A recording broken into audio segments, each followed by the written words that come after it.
ും അള്ളാഹുവിന്റെ സിംഹാസനത്തിന്റെ തണലുണ്ടെന്ന് പറയുമ്പോൾ ആ അർശിന്റെ തണൽ ലഭിക്കാൻ അർഹതയുള്ളവരാണോ നമ്മളെന്ന് നമ്മൾ ആലോചിക്കേണ്ടതില്ലേ?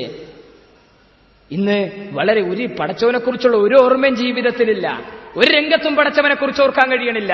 നിസാരമായിട്ട് ഭക്ഷണം കഴിക്കണ രംഗത്ത് ഭക്ഷണം കഴിക്കുമ്പോൾ വലത് കൈ കൊണ്ട് ഭക്ഷണം കഴിക്കണം, വലത് കൈ കൊണ്ട് വെള്ളം കുടിക്കണം. കാരണം എന്താ? ഫൈന ശൈത്വാന യഅ്കുലു ബിശിമാലിഹി വയശ്റബു ബിഹാ.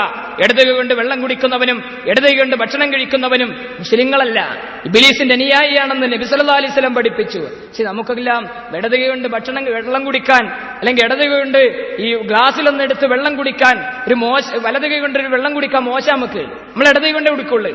ആ തിന്നണ കൈ കൊണ്ട് ഗ്ലാസ് പിടിക്കണത് ഒരു മോശമല്ലേ എന്ന് കരുതുന്ന സമൂഹം കേട്ടോ.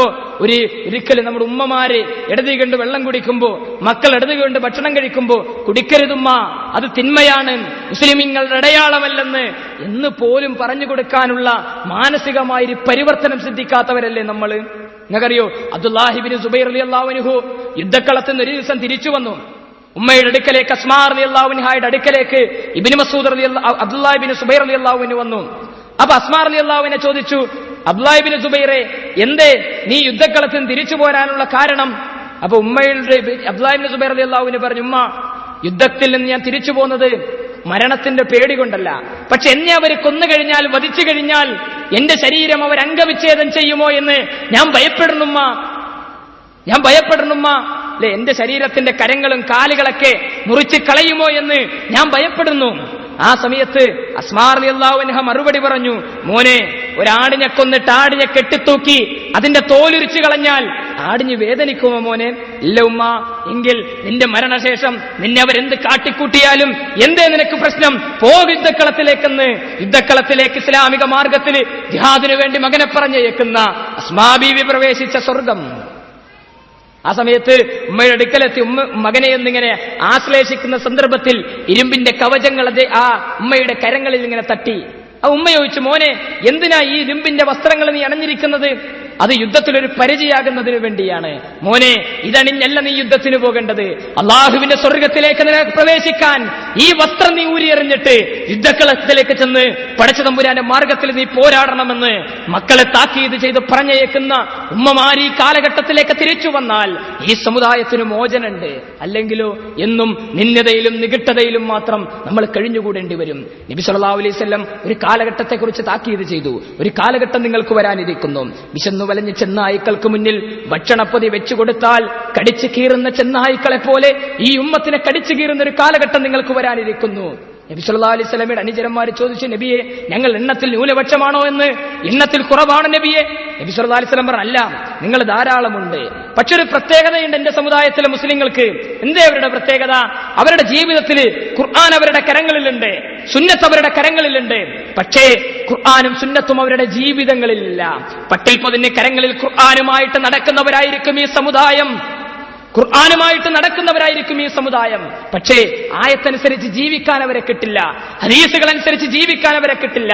അങ്ങനെ യുഹിബ്ബൂനൽ ഖുസൂറ വയൻസൗനൽ ഖുബൂറ, അമ്പരചുംബികളായ കമാനങ്ങളുള്ള കൊട്ടാരങ്ങളെ മാത്രം ആഗ്രഹിക്കുകയും 6 അടി മണ്ണെന്ന ഖബർ ജീവിതത്തെക്കുറിച്ച് മറന്നുപോകുകയും ചെയ്യുന്ന ഒരു ഗതികേടിലായിരിക്കും എന്റെ സമുദായം ജീവിക്കുകയെന്ന് നബി സല്ലല്ലാഹു അലൈഹി വസല്ലം വിശദീകരിച്ചു. ആ കാലഘട്ടത്തിലൂടെയല്ലേ നമ്മൾ കടന്നു പോകുന്നത്?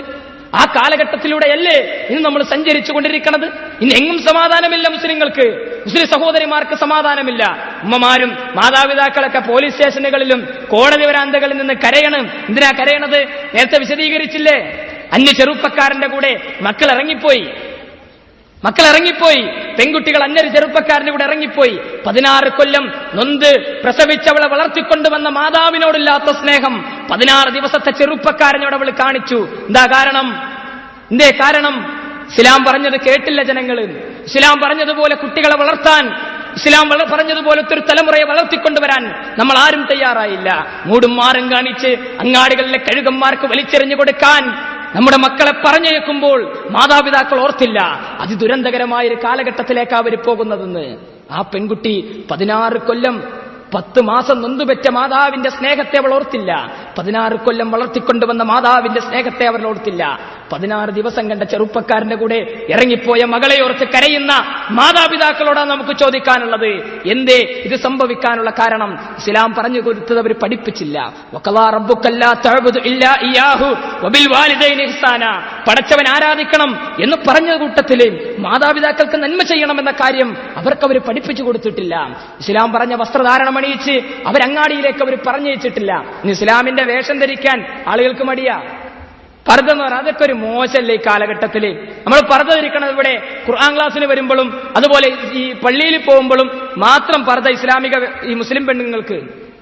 ആ പള്ളിയില്ലാത്ത സ്ഥലം ഒരു കല്യാണ വീട്ടിൽ പോയാലോ അല്ലെങ്കിൽ ഒരു ബന്ധു വീട് സന്ദർശിക്കാൻ പോയാലോ ഒരു ഇസ്ലാമിക വേഷമില്ല, ഒരു ഇസ്ലാമിക വേഷമില്ല. ഇന്നിപ്പോ പർദ്ദന്റെ കോലം എന്തായി? പർദ്ദ തന്നെ ഒരു ഡേഞ്ചർ പർദ്ദ. എന്താ ഡേഞ്ചർ? അപായം പർദ്ദ. എവിടെ നോക്കിയാൽ അതൊരു അപായ അല്ലേ? കണ്ടാൽ തന്നെ ഒരു അപായം. പണ്ട് കാലങ്ങളിൽ ചുരിദാറുകളായിരുന്നു, 2 സൈഡിലും മുട്ടുവരെ കീറിയ ചുരിദാർ ഇട്ടുമ്പോ ആളുകൾ എന്തിനാ ഇത്ര കീറിയ ചുരിദാർ? അപ്പൊ അവർ പറയും നായ്ക്കൾ വന്നാൽ നമ്മുടെ പെണ്ണുങ്ങൾക്ക് ഓടണ്ടേ, അല്ലെ കീറായിരുന്നു ഓടാൻ